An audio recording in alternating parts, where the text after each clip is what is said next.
Douglas Hahn, en su antología de literatura de Riverside, propone que nuestra aproximación a la crítica literaria se inicia con 3 preguntas básicas, dependiendo si vamos a abarcar la poesía, el drama o el cuento.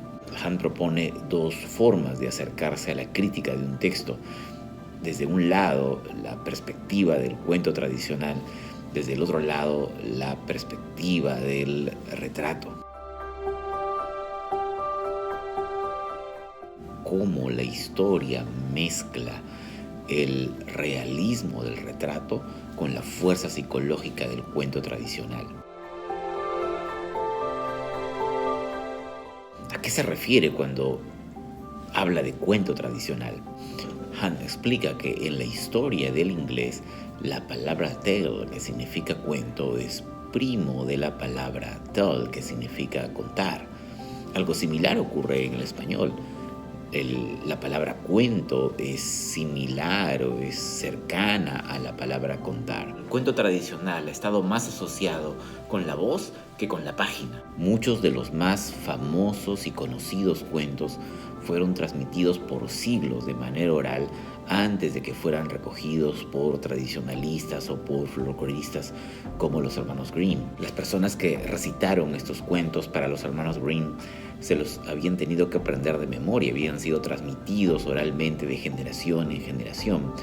Y ellos los habían memorizado palabra por palabra y las repetían como si se tratara de un hechizo, como si se tratara de una fórmula mágica.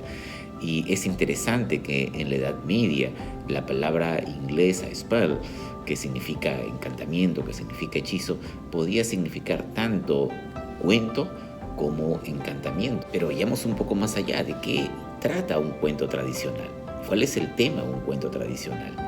Piense en un cuento común como Cenicienta, aún en su versión más suavizada, como la versión de Walt Disney.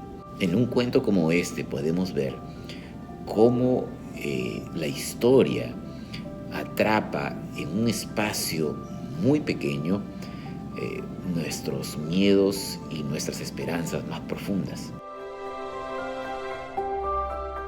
La gente de nuestro tiempo tiende a rechazar estas historias como historias poco realistas, son cuentos de hadas, dicen. C.S. Lewis decía que estas historias tenían la virtud de revelar la vida desde adentro.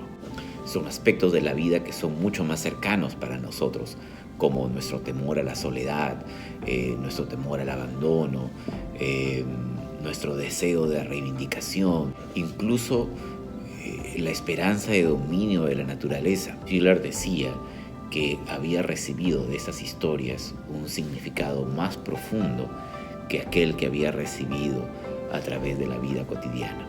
¿Qué es lo que piensas acerca de estas ideas sobre los cuentos tradicionales? ¿Cuál es el cuento tradicional que te ha enseñado más acerca de las realidades profundas de la vida?